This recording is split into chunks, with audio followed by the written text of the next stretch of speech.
The Indigenous Doula Project is a project where they train birth helpers, Indigenous birth helpers, not just in the regular Western kind of ways of helping women through pregnancy and birth, but also in traditional knowledge ways of helping women through pregnancy, birth, and afterbirth. So, and that project was only going to follow the outcomes for the mothers and the babies for 6 weeks after the baby was born. So the Cree Birth Project is envisioned to follow the babies for much longer, so up to 5 to 10 years. We're hoping that we could follow and see what the outcomes are of having cultural integrated throughout their life, starting from birth.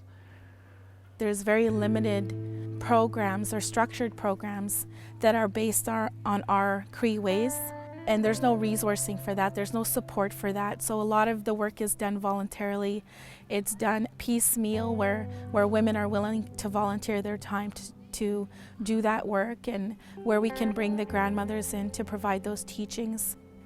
To be carrier of life, I honor that so deeply, to the point where I can feel the honor for my Creator to have made me a woman,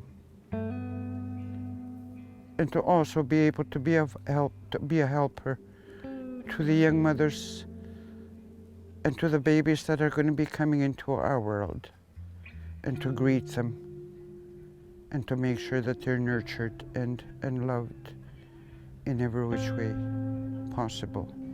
We have a birth rate of about 200 children being born every year. It's never less than 150 children. And this doula program, we really need it because the ages of prenatals is getting lower and lower, and they're getting very young, younger and younger. And I believe this program would help, using it as a tool to educate our young mothers how to take care of themselves, how to take care of their children. And it's a need that is going to be very useful in our community. Defining what it is for ourselves as Indigenous people, as Nehiyawak, as First Nations people, to what makes us well.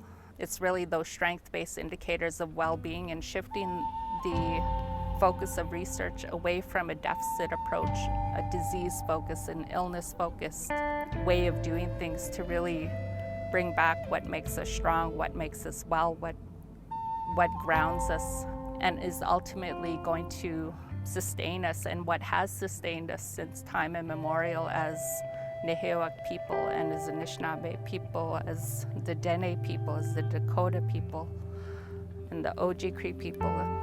These ways of being, this connection to the land and the waters, and those ceremonies that reconnect us to our lands and territories, is ultimately what's going to bring wellness back to our communities.